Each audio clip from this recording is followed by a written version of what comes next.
Jai Hind to one and all. Today I am here with the 8th class SST. Today we are going to discuss about lesson number 15, South America geographical features. Means we are going to discuss about South America continent, and we are going to discuss about the geographical features. Okay. So let's start.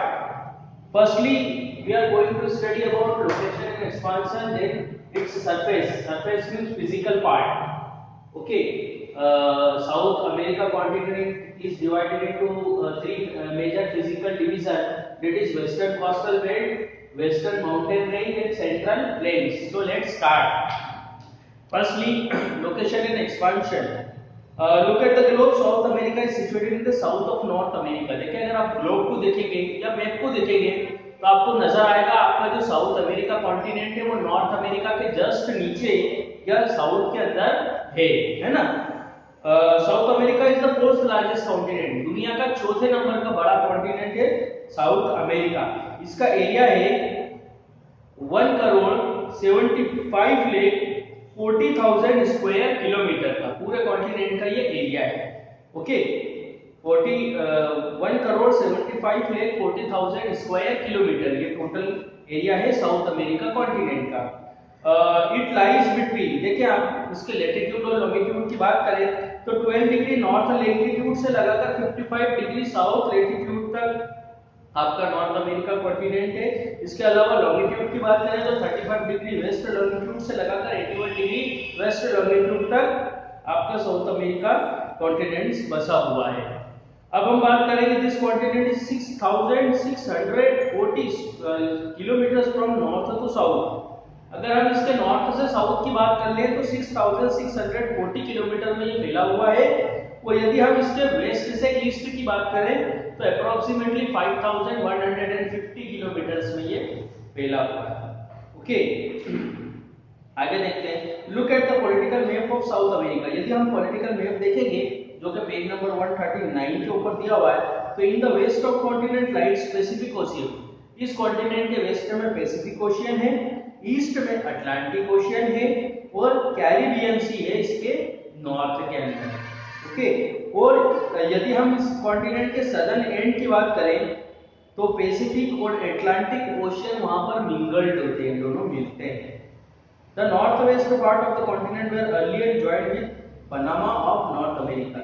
देखिए इसका जो north west part है वो Panama से जुड़ा हुआ है, Panama canal से, जो कि नॉर्थ अमेरिका की है। which was later separated by making the Panama Canal। Panama से पहले जुड़ा हुआ था, अब वो पनामा कैनाल के द्वारा उसको सेपरेट कर दिया गया है। ओके, वो क्या है देखिए आप यहाँ देखिए इस पेज नंबर 138 को जब आप स्टडी करेंगे तो मालूम पड़ेगा ये साउथ अमेरिका कॉन्टिनेंट है, ये नॉर्थ अमेरिका कॉन्टिनेंट है। यहाँ पर ये पनामा से जुड़ा हुआ था। अब जब यहाँ पर एक पनामा कैनाल बनाई गई इसको सेपरेट कर दिया गया, बीच में से ब्रेक कर दिया गया है। क्यों? क्योंकि शिप को आने में एक बड़ा राउंड लेना पड़ता था, इसलिए शिप वगैरह आसानी से आ सके, इसलिए यहाँ पनामा कैनाल बना दी गई। Okay, before the construction of Panama Canal it was long travel by the ship to reach eastern southern America from the coastal areas of Colombia. देखिए वही बात आ गई कि पनामा कैनाल क्यों बनाई गई। जब ये पनामा कैनाल नहीं बनाई गई थी तो जो साउथ अमेरिका का जो ships to reach eastern South America, जब साउथ अमेरिका के ईस्टर्न पार्ट्स में जाना होता था तो बहुत एक लंबा सफर तय करना पड़ता था शिप को। वो कोलंबिया के कोस्टल एरिया से होकर गुजरते थे, तो कहीं ना कहीं एक ये प्रॉब्लमेटिक सिचुएशन थी, इस वजह से पनामा कैनाल बनाई थी। Okay, the most part of the continent lies in the south of equator means in the southern hemisphere. Okay, जो कॉन्टिनेंट है उसका ज्यादातर पार्ट है वो साउथ ऑफ द इक्वेटर के अंदर है, मतलब ज्यादातर पार्ट सदर्न हेमिस्फीयर के अंदर है। चलिए अब हम बात कर लेते हैं इसकी सरफेस की। हमने बात करी लोकेशन एंड एक्सपांशन की कि कहाँ पर ये लोकेट है अर्थ में, या है ना, अर्थ में या यूं कह लो ग्लोब को हमने थोड़ा सा स्टडी किया। अब हम बात कर लेते हैं इसके सरफेस की। देखिए सरफेस की अगर मैं बात करूँ या इसके मेजर फिजिकल डिवीजन की बात करूँ तो उसको मेनली 4 पार्ट्स के अंदर डिवाइड किया गया है। पहला है वेस्टर्न कोस्टल बेल्ट, दूसरा है वेस्टर्न माउंटेन रेंज, तीसरा है कोस्टल प्लेन और चौथा है ईस्ट हाईलैंड। चौथा ईस्ट हाईलैंड में यहाँ लिखना भूल गया था, लिख दे रहा हूँ ईस्ट हाईलैंड्स। तो इस तरीके से यहाँ पर इसको 4 मेजर फिजिकल डिवीजन में बांटा गया। वन बाय वन करके हम इसको डिस्कस करते हैं। पहला है वेस्टर्न कोस्टल बेल्ट। नाम से ही पता लग रहा है कि वेस्टर्न कोस्टल बेल्ट का मतलब है जो वेस्टर्न पार्ट के अंदर एक कोस्टल बेल्ट है। कोस्टल बेल्ट मतलब समुद्र के किनारे, उसको हम वेस्टर्न कोस्टल बेल्ट कहते हैं। देखिए समझते हैं हम। The long narrow belt from north to south lies between the western part of continent, the western coast, the coastal area of Pacific Ocean and the Andes mountain range. देखिए western coastal belt की मैं बात करूं तो जो Pacific Ocean का coastal area है, और इसके अलावा जो एंडल्स माउंटेन्स का जो एरिया है वो इस कॉन्टिनेंट के वेस्टर्न पार्ट्स के अंदर है। तो वहां पर ये वेस्टर्न कोस्टल बेल्ट लाई करती है। Okay, in the central part of this plate is Atacama desert. इसके सेंट्रल पार्ट में, इस बेल्ट के सेंट्रल पार्ट में अटाकामा डेजर्ट है, जो कि बहुत ही ड्राई है, दुनिया का ड्राइएस्ट डेजर्ट है। ड्राइएस्ट डेजर्ट में से एक माना जाता है। The width of this coastal plain is not even everywhere। अगर हम इसकी width की बात करें वेस्टर्न कोस्टल बेल्ट की, तो हर जगह ये सेम नहीं है, बल्कि ये अनइवन है। कहीं बहुत ज्यादा है, कहीं बहुत कम है। ओके, तो ये हमारा वेस्टर्न कोस्टल बेल्ट था। ये इसका एक मेजर फिजिकल डिवीजन है। ओके, या इसको सरफेस भी कह सकते हैं। सेकंड की हम बात करते हैं वेस्टर्न माउंटेन रेंज, मतलब वेस्ट के अंदर जो माउंटेन रेंज है वो इसका सेकंड फिजिकल डिवीजन है। Parallel to the western coastal plains. देखिए वेस्टर्न कोस्टल प्लेन है, उसके पैरेलल के अंदर एक लॉन्ग और एक लंबी माउंटेन रेंजेस है और हिल्स है। लंबी माउंटेन पर्वत श्रृंखला है जिसको हम बोलते हैं वेस्टर्न माउंटेन रेंज। ये एक लॉन्गेस्ट माउंटेन पर्वत श्रृंखला है, इसका नाम है एंडल्स माउंटेन रेंज। ओके, इसकी अगर मैं लंबाई की बात करूं तो 7250 किलोमीटर की लंबी है, और जो इसकी विड्थ है ये विड्थ भी इसकी वास्ट है। ओके, सेंटर के अंदर वास्ट है, लेकिन बाकी का जो एरिया है उसमें अनइवन है। The Andean mountain range is the second highest mountain. यदि हम हिमालय की बात करें तो हिमालय के बाद में ये दुनिया की सेकंड नंबर की हाईएस्ट माउंटेन है एंडल्स माउंटेन। यदि मैं इसकी हिस्ट्री की बात करूं तो ये यंग फोल्ड माउंटेन कहलाती है। आगे हम बात कर लेते हैं। यहाँ पर आपको एक टास्क दिया गया है कि आपको एंडल्स माउंटेन के बारे में बताना है कि साउथ अमेरिका की कौन कौन सी कंट्री के अंदर एंडल्स माउंटेन है, ये आपको स्टडी करना है। तो ये आपकी एक एक्टिविटी है, आप घर पे इसको स्टडी करिए। मैप को देखें, इसके पॉलिटिकल मैप को और फिजिकल मैप को, दोनों को आप जब एटलस के अंदर देखेंगे आपको मालूम पड़ जाएगा कौन कौन सी कंट्री में एंडल्स माउंटेन है। ओके, आगे चलते हैं। द एंडल्स माउंटेन रेंज है वो 3 रेंजेस। एंडल माउंटेन जो रेंजेस है उसके 3 रेंजेस है। Okay, there are high plateau among these ranges। इस रेंजेस के अलावा हाई प्लेटूज भी हैं नॉर्थ अमेरिका कॉन्टिनेंट के अंदर। The inland mountain प्लेटू of Bolivia is very high. देखिए एक इनलैंड माउंटेन प्लेटू है वहां पर, जिसको हम बोलिविया कहते हैं, बोलिविया नाम से जानते हैं, वो बहुत ही हाई है, बहुत ही ऊंचा है। और वहां पर एक तालाब भी है जिसको टिटिकाका लेक कहते हैं। ये दुनिया का सबसे हाईएस्ट लेक भी माना जाता है। ओके, आगे देखते हैं। द एंडल्स माउंटेन है वो high peaks.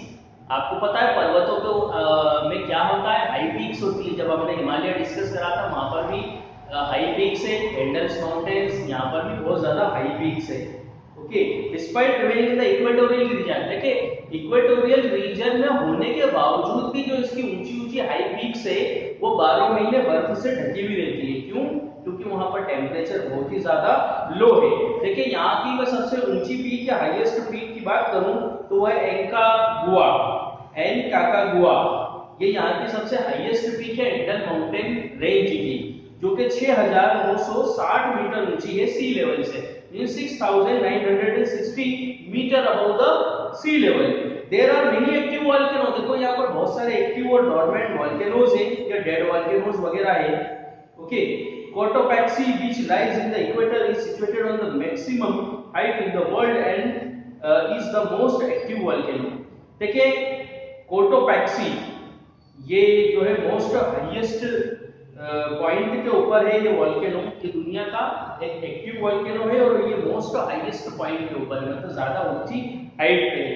The mountain ranges always experience. देखिए इस माउंटेन रेंजेस में वोल्केनिक इरप्शंस वगैरह होते रहते हैं, अर्थक्वेक वगैरह यहाँ पर होते रहते हैं।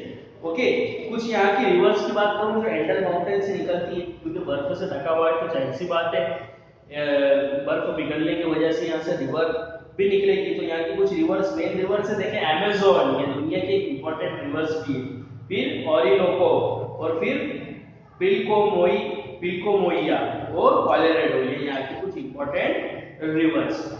ओके, आगे हम बात करते हैं सेंट्रल प्लेन की। हमने वेस्टर्न कोस्टल रेंज डिस्कस किया, वेस्टर्न माउंटेन रेंज हमने डिस्कस किया, अब हम बात कर लेते हैं सेंट्रल प्लेन्स की। देखिए यदि हम सेंट्रल प्लेन्स की बात करें, this regions lie between Andean mountain range and eastern highland. देखिए एंडल माउंटेन रेंज और ईस्टर्न हाईलैंड दोनों के बीच में एक रीजन है, प्लेन रीजन है, जिसको हम सेंट्रल प्लेन कहते हैं। इस सेंट्रल प्लेन को तीन भागों में डिवाइड किया गया है, एक है लैनोस प्लेन, दूसरा है सेल्वास प्लेन और तीसरा है ला प्लेटा प्लेन। तो वन बाय वन करके हम इसको डिस्कस करते हैं। पहला है लैनोस प्लेन। देखिए यदि लैनोस प्लेन की बात करें तो plain of Llanos is in the north of the continent is made by river Orinoco and its tributary. देखो जो कॉन्टिनेंट है आपका साउथ अमेरिका, उसके नॉर्थ के अंदर प्लेन ऑफ लैनोस है। ये कहां से बना है? जो रिवर ओरिनोको है उस रिवर और उसकी ट्रिब्यूटरीज से ये बना है। This plain in the north of Guiana plateau, ये गुआना प्लेटू के नॉर्थ में है। The highest waterfall Angel with 979 metre high approx is located on the river Orinoco. देखो ओरिनोको रिवर के अंदर ही एक दुनिया का हाईएस्ट वाटरफॉल है जो कि 979 मीटर से गिरता है। मतलब इसकी जो हाइट है ऊपर से नीचे गिरने की वो 979 मीटर है। ओके, इस वाटरफॉल का नाम है एंजल वाटरफॉल। अब सेकंड प्लेन से वो है सेल्वास प्लेन, है ना। यहाँ के जो प्लेन है उसको तीन पार्ट्स में डिवाइड किया गया है। सेकंड सेल्वास प्लेन है। The central plain of Selvas is made by river और अमेज़न। जो सेल्वास प्लेन का जो सेंटर है, सेंट्रल पार्ट है, वो रिवर अमेज़न से मिलके बना हुआ है और उसकी ट्रिब्यूटरीज से मिलके बना हुआ है। This lies in the north of highlands of Brazil. ये जो ब्राजील है उसके नॉर्थर्न पार्ट्स के हाईलैंड्स के अंदर है। Okay, the river Amazon is the second longest river of the world. जो अमेज़न रिवर है आपको मालूम है दुनिया के सेकंड लॉन्गेस्ट रिवर है। पहली कौन सी? नाइल, वो भी आपको मालूम है। इसकी जो लेंथ है 6440 किलोमीटर है। ओके, ये जो रिवर एंडल माउंटेन से स्टार्ट होती है और फिर नॉर्थ वेस्ट की तरफ फ्लो होती है और आखिर में अटलांटिक ओशियन में गिर जाती है। ओके, इस रिवर के अंदर मैक्सिमम वॉल्यूम ऑफ वाटर, मतलब दुनिया की जो रिवर्स में पानी होना चाहिए तो इस रिवर्स के अंदर ज्यादा मैक्सिमम वॉल्यूम ऑफ वाटर अपने साथ ये लिए हुए। तीसरे अगर प्लेन की बात करूं तो La Plata plain. This third plain is made of highlands of Brazil.